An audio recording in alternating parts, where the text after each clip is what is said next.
Ahmedabad EOW પોલીસે મહાઠગ પતિ પત્નીની ધરપકડ કરી છે। અનિલ અને વિમ્મી વિભાણી નામના ઠગ યુગલની અટકાયત। બીજી પત્ની સાથે મળી આચરતા હતા લાખોની છેતરપિંડી। કેનેડા મોકલવાના નામે 2.27 કરોડ પડાવ્યા હોવાની વિગત છે।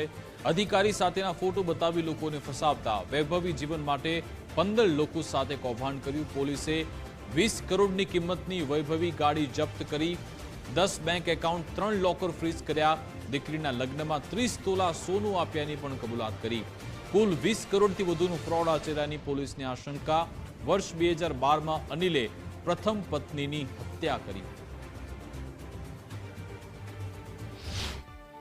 ઘણા બધા અધિકારીઓ છે વરિષ્ઠ, એમની સાથે એમના ઘણા સંબંધો છે અને આ પૈસા પરત અપાવી દેશે।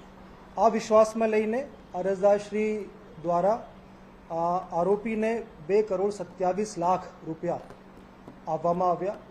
એના પછી કોઈ કામ થયું નથી અને જે અરજદારશ્રીના પૈસા હતા એ પણ પરત આપવામાં આવ્યા નથી। તો એ મુજબ અમે આ છેતરપિંડીની ફરિયાદ આ 2 આરોપીઓ વિરુદ્ધમાં દાખલ કરી છે અને બંને આરોપીઓની ધરપકડ કરવામાં આવી છે। આમાં છેતરપિંડીના ગુનાઓ છે, પ્રોહિબિશન, ધાક ધમકીના ગુનાઓ છે। એના સિવાય 2012માં સુરતના રાંદેર પોલીસ સ્ટેશનમાં આરોપી વિરુદ્ધમાં પોતાની પત્નીના મર્ડર કરવા માટેના પણ ગુના એક નોંધાવવામાં આવ્યા। મારી જોડે અમુક પૈસાનું છેતરપિંડી થઈ ગયેલી ધંધા બાબતમાં।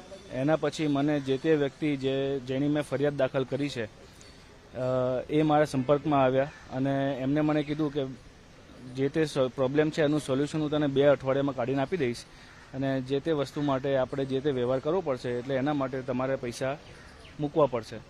તો જેના કારણે પૈસા મૂકીને હું ઓર પ્રોબ્લેમમાં ફસાઈ ગયો અને એના પછી મેં એવો નિર્ણય કર્યો ખૂબ કૂટાયા પછી કે મારે પ્રશાસનની અને પોલીસ ડિપાર્ટમેન્ટની અમુક નેતાઓના ફોટા એની સાથેના બતાવીને મને એમ કીધેલું કે મારા કોન્ટેક્ટ બધે જ છે અને હું લાઇસન્સનું કામ કરું છું, તો હું તમારા પ્રોબ્લેમનું સોલ્યુશન એકદમ આરામથી લાવી શકીશ, તો તમે આમાં બિલકુલ નિશ્ચિંત થઈ જાઓ।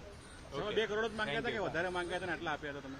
એને માંગ્યા હતા તો વધારે, પણ મારી કેપેસિટી 2.25 કરોડથી વધારેની નહોતી એટલે મેં એને 2.25 કરોડ જ આપ્યા હતા।